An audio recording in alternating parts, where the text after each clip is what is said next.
এরে আল্লাহর বান্দা, একটা মাইয়ার প্রেমে পাগল হইয়া যুবক, খানা নাই, ঘুম নাই, বাড়ি নাই, ঘর নাই, মা চায় না, বাবা চায় না, ভাই চায় না, বোন চায় না।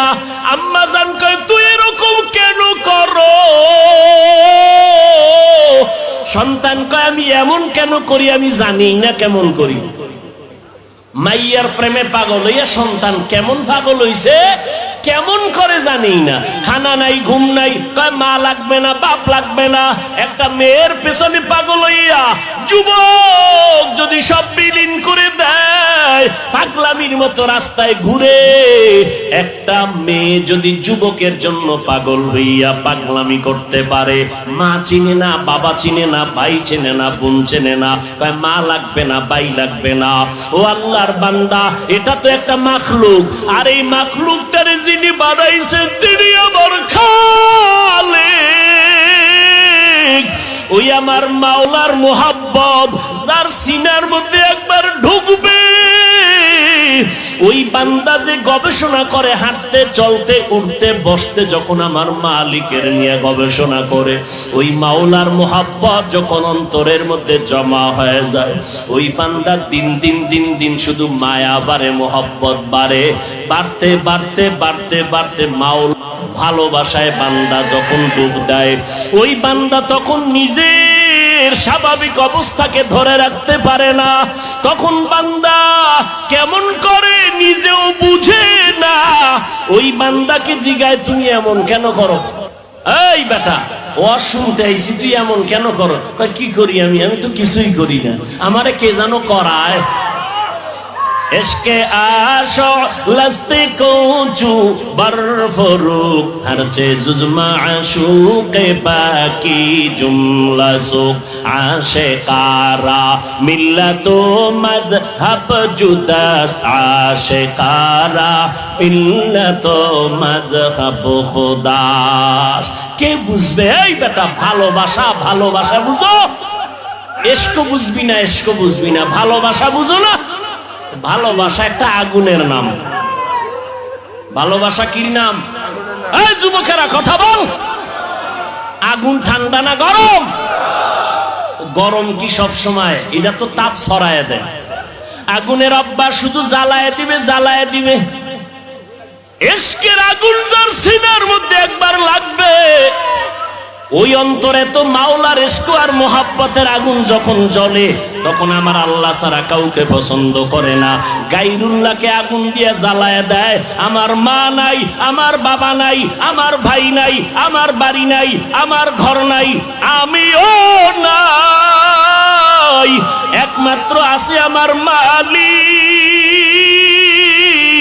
আমি আমার আল্লাহর মোহাব্বতের দেওয়ানা, পাগল হয়ে গেলাম। এরে নবীর উম্মতের দল, পয়গম্বর মুসা নবী তুর পাহাড়ে গেলেন আগুন আনার জন্য।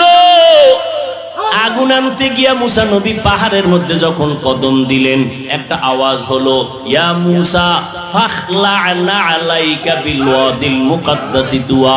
এই মুসা, জুতা খোল, জুতা খোল, এটা আমার পবিত্র উপত্যকা। মুসা কয়, আওয়াজ দিলে মানুষ ডান দিক থেকে না হয়, বাম দিক থেকে না হয়, সামন দিক নয় পিছন দিক, কিন্তু আওয়াজটা চারদিক থেকে কানে ঢুকলো। আমি জিজ্ঞাসা করলাম, কে দিলেন আওয়াজটা? কয়, আনা রব্বুক, আমি তোর রব, আপনি আমার রব। মুসা নবী বলে, আমি যত সামনে আগাই আগুন তত পেছনে যায়। এইবার আমার রবের যখন আমি ডাক পাইলাম, আমার রব, ওই রবের সাথে এবার কথা বলতেছি। এক কথা, দুই কথা, তিন কথা, কথা বাড়ে, মোহাব্বত বাড়ে, কথা বাড়ে, মোহাব্বত বাড়ে, কথা বাড়ে, মোহাব্বত বাড়ে। এবার মুসা নবী কয়, মোহাব্বত বাড়তে বাড়তে বাড়তে বাড়তে এমন মোহাব্বত গালেব হয়ে গেল। এক পর্যায়ে মুসা নবী কয়, আল্লাহ, কথা কইয়া কত আর দূরে রাখবা, রব্বি আরিনি, ও আল্লাহ তুমি আমার একটু দেখা দাও, তোমারে দেখতে মনে চায়। ও দয়ার মালিক, তোমারে জানি দেখলে কেমন লাগে। ও আল্লাহ, তুমি আসমান বানাইছো কত সুন্দর, জমিন বানাইছো কত সুন্দর, ও আল্লাহ তুমি না জানি কত সুন্দর। বাসুলাইমা दादे मुल्को सरवरी शदमती ए खाते मशदे वापुरी। দাউদ আলাইহিস সালাম এমন এক সময় জমিনের মধ্যে পদার্পণ করেছিলেন যেই সময় অস্ত্রের বাহাদুরি চলতো বেশি। আল্লাহ তাআলা নবীদেরকে মুআজিজা দান করতেন, অলৌকিকতা, অস্বাভাবিক ঘটনা। দাউদ নবীর অস্বাভাবিক আল্লাহ তাআলা দান করেছেন এমন এক পাওয়ার, লোহা হাতে স্পর্শ লাগলেই মোমের মতো দুর্বল হয়ে যেত। দাউদ আলাইহিস সালাম মোমের মতো নরম হওয়া লোহা দিয়ে অস্ত্র বানাইয়া বাজারে বিক্রি করতেন। মানুষগুলো দাউদের অস্ত্র নিয়ে যায়, অন্যদের অস্ত্রের বেচা কিনায় ভাটা পড়ে গেল, কারণ অন্যের অস্ত্র ভারী ধারালো নয়, দাউদ নবীর অস্ত্র বড় হালকা এবং ধারালো, মানুষ নিয়ে যায় অল্প টাকায়। এই অবস্থা দিয়ে দাউদ নবী তার জীবিকা নির্বাহ করতেন। আল্লাহ তাআলা দাউদকে বলেন, হে দাউদ, আমি তোমাকে রাষ্ট্র ক্ষমতা দিলাম, নবুয়ত আর হুকুমত দান করলাম, তুমি আমার নেয়ামতের শুকর আদায় করে নাও। দাউদ নবী বললেন, আপনি যদি তৌফিক না দেন আমার দ্বারা সম্ভব হবে না। আল্লাহ বললেন, ও দাউদ, আমি তোমাকে তৌফিক দিয়ে দিলাম, তুমি শুকর আদায় করে নাও। দাউদ নবী কিছুক্ষণ অপেক্ষা করে বললেন, হে মালিক, আমার দ্বারা শুকর আদায় করা অসম্ভব। কেন রে দাউদ, বলো। দাউদ আলাইহিস সালাম বললেন, হে মালিক, আমি শুকর আদায় করতে গিয়ে দেখলাম আপনার তৌফিকের সীমানাটা এত বিস্তীর্ণ, এত বড়, ওই তুলনায় আমি দাউদের শুকর হলো অনেক ছোট, অনেক নগণ্য। আপনার তৌফিক নামের নেয়ামতের সামনে আমার শুকর হলো খুবই ছোট। আল্লাহ জানায় দিলেন, দাউদ রে, তুমি যে উপলব্ধি করতে পেরেছো আমার তৌফিক নামের নেয়ামতটা অনেক বড়, তোমার পক্ষ থেকে শুকর হলো নগণ্য। এই উপলব্ধি করাটাকে আমি শুকর হিসাবে গ্রহণ করে নিলাম। তাহলে তৌফিক এটা আলাদা একটা নেয়ামত। এজন্য বান্দা আল্লাহর কাছে তৌফিক চাও। ইজা সাআলতা ফাসআলিল্লাহ ওয়া ইজা ইসতাআনতা ফাসতাইন বিল্লাহ। যদি কিছু চাও বান্দা আল্লাহর কাছে চাও। সাহায্য কার কাছে চাইবা? আমার নবীর মতো কোন নবী নাই, আমার নবীর মতো কোনো দাম নাই, আমার নবীর সাথে কারো তুলনাও নাই। বলেন আমার ওই নবী যার কোনো গুনাহ নাই, কেমন মায়ার নবী আমার, যার চেহারা দিয়ে তাকাইলে ক্ষুধা নিবারণ হয়ে যায়। কেমন মায়ার নবী আমার, যেই নবীর ঘাম থেকে মিশকের ঘেরান পাওয়া যায়। আমার মায়ার নবী যেখানে কদম রাখে, কদম মোবারক থেকে মিশকের ঘেরান আসে, ওই জায়গা থেকে দীর্ঘদিন। ও নবীর আশিকের দল, আমার ওই মায়ার নবীর জীবনে কোনো কিছুর প্রয়োজন যদি হতো, বলেন কার কাছে চাইতে? আল্লাহর কাছে আমার নবী হইয়া যদি আল্লাহর কাছে চাইতে পারেন, আপনার আমার আল্লাহর কাছে চাইতে কেন বাধা বলেন? আল্লাহ দিতে পারে না, তাহলে মাজারে চান কেন? কবরওয়ালার কাছে চান কেন? পীরের কাছে গিয়া চান কেন? কার কাছে চাইবেন? পীরের কাছে চাইলে দিবেনি? পীর সাহেব মুরিদেরটা খাইয়া পেটটাকে বিশাল বানায় ফেলেন, কথা ঠিক নি? ভাইরা আমার, আমার মায়ার নবী আল্লাহর দরবারে চাইতেন। আল্লাহ পাক রব্বুল আলামিন বলেন, ওরে দুনিয়ার মানুষ, জমিনের মধ্যে আমি আল্লাহ তোমাদের পাঠাইলাম, আমল করো। এটা আমলের ময়দান, আমলের পরীক্ষার ময়দান। আমি আল্লাহ যাচাই করে দেখব, আইয়ুকুম আহসানু আমালা ওয়া হুয়াল আজিজুল গফুর।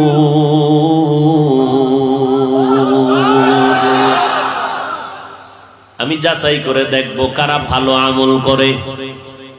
আজকে একদল বলে আমলের কোনো প্রয়োজন নাই, অথচ কোরআন শরীফের মধ্যে যেখানে ঈমানের আওয়াজ, আমলের বয়ান, সেখানে ঈমানের বয়ান, ঈমানের সাথে আমল। ইন্নাল্লাযীনা আমানু ওয়া আমিলুস সালিহাত কানাত লাহুম জান্নাতুল ফিরদাউসি নুজুলা। আল্লাহ বলেন জান্নাতুল ফিরদাউস দামি একটা জান্নাত। ওই জান্নাতটা যদি কামনা করো, আমি 2 গুণওয়ালা বান্দারে জান্নাত ফেরদাউস দান করব, যাদের মধ্যে 2টা গুণ থাকবে। 1 নম্বরে ঈমান, দ্বিতীয় থাকতে হবে নেক আমল। আমি আল্লাহ তাআলা মানুষের বড় আদর করে বানাইছি। ও মানুষ, তোমার এই সম্মান দান করেছি, সৌন্দর্যতা দান করেছি, ধরে যদি রাখতে চাও, আমি 2 গুণওয়ালা মানুষের আমি সম্মানের সাথে বাঁচায়া রাখবো। 1 নাম্বার গুণ হলো ঈমান, দ্বিতীয় গুণের নাম হলো নেক আমল। ওয়াত্তিনি ওয়াজ-যাইতুন ওয়া তুরি সিনিন ওয়া হাযাল বালাদিল আমিন লাকাদ খালাকনাল ইনসানা ফি আহসানি তাকওয়িম সুম্মা রাদাদনাহু আসফালা সাফিলিন ইল্লাল্লাযীনা আমানু ওয়া আমিলুস সালিহাত। আমল লাগবে নি? আরো জোরে বলেন। আল্লাহ তাআলা বলেন আমি সব মানুষগুলোকে জাহান্নামে দিয়ে দিব, 4 গুণওয়ালা মানুষকে জান্নাতে দিব। ওয়াল আসর ইন্নাল ইনসানা লাফি খুসর ইল্লাল্লাযীনা আমানু ওয়া আমিলুস সালিহাত। ঈমানওয়ালা নেক আমলওয়ালাকে আমি আল্লাহ হালাক করব না, ধ্বংস করব না, জান্নাত দিয়ে দিব। ওরে নবীর উম্মতের দল, এই আমল 2 প্রকার, নেক আমল আর বদ আমল।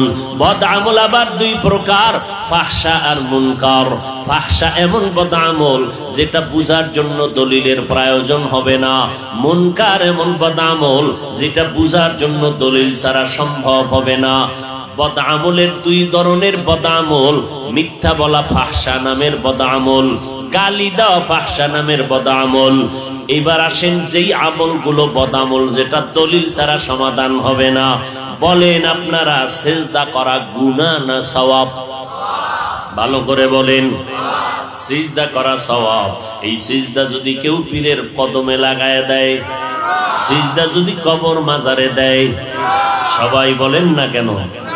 কিন্তু যারা মাজারে সিজদা দেয়, কবরে দেয়, পীরের কদমে দেয়, বলেন তারা কি গুনাহ মনে করে সিজদা করে? কখনোই না।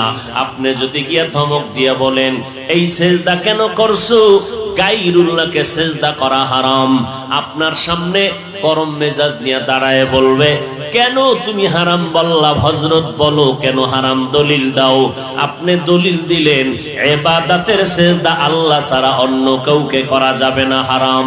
ওই বান্দা পাল্টা জবাব দিবে আমরা যে মাজারে সিজদা করি, আমরা যে পীরের কদমে সিজদা করি, এটা ইবাদতের জন্য দেই না, এটা তাজিমের জন্য, সম্মানের জন্য দেই। আপনি যদি বলেন তুমি যে সম্মানের জন্য মাজারে পীরের কদমে সিজদা দিলা, দলিল কি? বলে 1 নাম্বার দলিল, আমার আল্লাহ নিজেই তো আদম নবীরে সিজদা করার কথার জন্য অর্ডার করলেন, সমস্ত ফেরেশতারা সিজদা করলো সম্মানের জন্য। দলিল নাম্বার 2, আব্বা আম্মা সহ ভাইয়েরা দৌড়াইয়া গিয়া মিশরের জমিনে ইউসুফ নবীর কদমে সিজদা করেছিল, এটা সম্মানের জন্য সিজদা। দলিল পাইছেন নি? কাহা পাইছি। এবার চুপ থাক, কথা কম কবি। আমরা তো দলিল ছাড়া চলি না, আমরা পীরের কদমে সিজদা দেই, এটা সওয়াবের জন্য, ইবাদতের না, এটা সম্মানের সিজদা। ওই আহমককে এখন আর দলিল দিয়া হবে না, এইবার কানে ধরে জিজ্ঞাসা করো তুই কি আদম নবীর উম্মত না ইউসুফ নবীর উম্মত? তখন আহমক বলবে আমি তো মদিনাওয়ালা নবীর একজন আশিক। এবার কানে ধরে শুনে রাখ, মদিনাওয়ালা নবীর ধর্মে, মদিনাওয়ালা নবীর আদর্শের মধ্যে, শরীয়তে আল্লাহ ছাড়া অন্যকে সিজদা দেওয়া হারাম। চাই তুমি সম্মানে দাও আর ইবাদতে দাও, আল্লাহ ছাড়া আর কাউকে সিজদা দেওয়া। মায়ার নবী উটের পিঠে চললেন, হঠাৎ উট হোঁচট খেয়ে পড়ে গেল, মায়ার নবীও পড়ে গেলেন। উট ভুল স্বীকার করে ফেললো, নবীর সামনে এসে সিজদা করলো। এবার সাহাবী দাঁড়ায় বলেন, নবী উট আপনাকে সেজদা করেছে, আমরাও তো করা দরকার। নবী বলেন, না, সেজদা যদি আল্লাহ ছাড়া আর কাউকে দেওয়ার প্রয়োজন মনে করতাম তো আল্লাহ পাক আমার দ্বারা বলাইতেন, ও নারীরা স্বামীর কদমে সেজদা করো। স্বামীর কদমে যেহেতু সেজদা চলবে না, কারণ আল্লাহ ছাড়া অন্য কাউকে সেজদা করা যাবে না। এইবার আপনাদের একটা বাংলা যুক্তি পেশ করি, আপনারা একটু বলেন, আমার নবীর থেকে দামি কোন পীর জমিনে আছে? কোন মুফাসসির, মুহাদ্দিস, মুফতি সাহেব? আমার নবীর মতো দামি কোন পীর জমিনের মধ্যে নাই। আমার নবীর মাজারের মতো দামি মাজার আর আছে কোনটা? নাই। আজমিরের মাজার, খানজাহান আলীর মাজার, শাহজালালের মাজার আসেনি? নিজামুদ্দিন আউলিয়ার মাজার, ইব্রাহিম নবীর মাজার না। আমার নবীজির মদিনার মাজার থেকে দামি মাজার জমিনে আর একটাও। একমত? সবাই একমত? নাম্বার 3, মদিনার দরবার শরীফ থেকে দামি দরবার আছে কেন? মাইজবান্ডার শরীফ, ওটাও মদিনা শরীফ, এটা মাইজবান্ডার শরীফ, মিল আছে তো? আজমির শরীফ নাই। সবাই একমত? কি বুঝলাম? আমার নবীর মতো দামি কোন পীর নাই, আমার নবীর মতো শ্রেষ্ঠ কোন মুহাদ্দিস, মুফাসসির নাই, আমার নবীর মাজারের মতো দামি শ্রেষ্ঠ মাজার জমিনে নাই, আমার নবীর মদিনার দরবার থেকে শ্রেষ্ঠ কোন দরবার নাই। ও আল্লাহর বান্দারা, অতএব যদি বলো আমার নবীর কদমে জমিনের মধ্যে কেউ কোনোদিন সেজদা করে নাই, আমার নবীর ইন্তেকালের পরে আজ পর্যন্ত ১৫০০ বছর গত হয়ে গেল, আমার নবীর মাজারে গিয়েও কেউ সেজদা করে নাই। ও ভাই, মাজারে সেজদা করলে যদি মনে করো বরকত হবে, তাহলে প্রথম সেজদা শ্রেষ্ঠ নবীর মাজারে করা দরকার। সহজ কথা, মাজারে মোমবাতি জ্বালাইলে যদি বরকত হয়, শ্রেষ্ঠ মাজার মদিনার নবীর মাজার। যাও আমার নবীর মাজারে বড় একটা মোমবাতি বিমান ভাড়া করে নিয়ে জ্বালায় দাও। ওরে বান্দা, দরবার শরীফে গরু আর জবাই করলে যদি বরকত হয়, মদিনার দরবারে গিয়া বড় একটা গরু জবাই করে দাও। বলেন আপনারা, আমার নবীর শ্রেষ্ঠ মাজারে মোমবাতি জ্বলবে নি, সেজদা চলবে নি? ফাইনাল কথা, আমার শ্রেষ্ঠ নবীর শ্রেষ্ঠ মাজার, শ্রেষ্ঠ দরবারে যা চলবে না, জমিনের অন্য কোন দরবারে আর মাজারেও তা চলতে পারে না। তুকু যাও সুন্নতে আহমদ কুজা বা মুহাম্মদ কেবুয়ত নিসবত তোরা মান আহাব্বা সুন্নতি কওলে রাসূল মজদায়ে কানা মাই হাম কুন কবুল। খারাপ লাগতেছে? ও ভাই সাউন্ড বাড়াও। হায় হায় হায়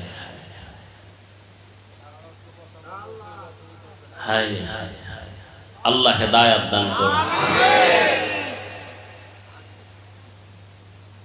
ফামান কানা ইয়ারজু লিকা রাব্বিহি ফালইআমাল আমালান সালিহা। এতক্ষণ আলোচনার দ্বারা কি বুঝলেন? আমল লাগবে নি? কম না বেশি? আমল।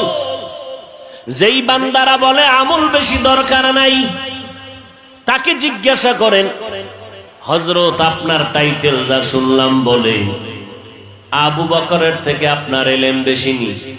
কি কইব বেশি? ওমরের থেকে বেশি, উসমানের থেকে বেশি, আলীর থেকে বেশি।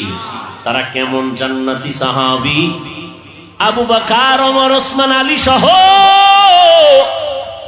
সাহাবায়ে কেরামের মতো আমলওয়ালা জমিনে আর কেউ আসবে? এই কথা কন না কেন? এটি ঔষধ দিচ্ছি, ঔষধ ভালো করে ধরে রাখবেন। ফিতনা, ওই যে বললাম একটু আগে, সোনার বাংলা ইসলাম কায়েম হবে কিনা চিন্তা হলেও অনেক অনেক অনেক পরে। এর আগে রাশিয়া কায়েম হবে কেন? আমাদের ইখতিলাফ, মতানৈক্য, টুপিওয়ালাদের কারণে। আল্লাহ হেদায়েত দান করুন। মানুষ মোহাব্বতে বয়ান শুনবে ভক্তি শ্রদ্ধা নিয়ে, ঠিক না? তো এখন আপনি আলেমের বিরুদ্ধে ভক্তি শ্রদ্ধা নষ্ট করে দিলেন, ময়দানে নেমে নবীদের বিরুদ্ধে ষড়যন্ত্র লাগায় দিলেন। মুআবিয়ার বিরুদ্ধে বয়ান, সাহাবায়ে কেরামের বিরুদ্ধে আওয়াজ। সাহাবায়ে কেরামরা সত্যের মাপকাঠি না বলে যদি কথা বলেন, ভালো করে চিনে না। ওই যে কয়েকটা পয়েন্ট আমি বলে দিলাম, এই পয়েন্টে যারা দৌড়ায় এরা সব হলো উলামায়ে আহলে বাতিল। উলামায়ে মানুষের পায়ে ধরে ধরে ধরে ধরে বলি ভাইজান, সন্তানটারে তান্টারে মাদ্রাসায় দেন। আপনি স্কুলে পড়াবেন, ডাক্তার বানাবেন, ইঞ্জিনিয়ার বানাবেন, আপনার সন্তান এমপি হবে, ডিসিএসপি হবে, আলহামদুলিল্লাহ। তবে আপনি ছোট থেকে কোরআন পড়ান। ডিসি সাহেবের সাথে দেখা, ডিসি সাহেব কয় হুজুর আমাদেরকে ভিন্ন লাইনের মনে করবেন না, আমিও কোরআন পড়ি ডেলি। ডিসি সাহেব আপনি কোরআন কই শিখলেন? কয় ছোট সময় যখন হাঁটতে পারি অল্প অল্প, ওই সময় আমার আব্বা জান বাড়ির দরজার মক্তবে আমারে কোরআন পড়াইছেন। ও আল্লাহর বান্দা, আমার নবীর তাবিজ নাও। মদিনার নবী বলেন, ও সন্তানের মা বাবারা, সন্তানের বয়সটা যখন 7 বছর হবে, সন্তানের দাওয়াত দিয়া নামাজের মুসাল্লায় দাঁড় করাও। যদি 10 বছর হয়ে যায়, শাসন যদি করতে হয়, শাসন করিয়া হলো নামাজের মুসাল্লায় দাঁড়াও। কারণ ছোট থেকে যদি পারাইয়া না উঠাও, তাহলে সন্তানকে গড়ানো কোনোদিন বড় হলে হবে না। 10-এর পরে ঘাড় সোজা হয়ে যাবে, ওই সন্তানকে আর বাঁকা করতে পারবা না। এই জন্য 7 বছরের সময় ও আব্বা জান সন্তানটারে নামাজের মুসাল্লায় দাঁড় করায় দাও, দাওয়াত দাও।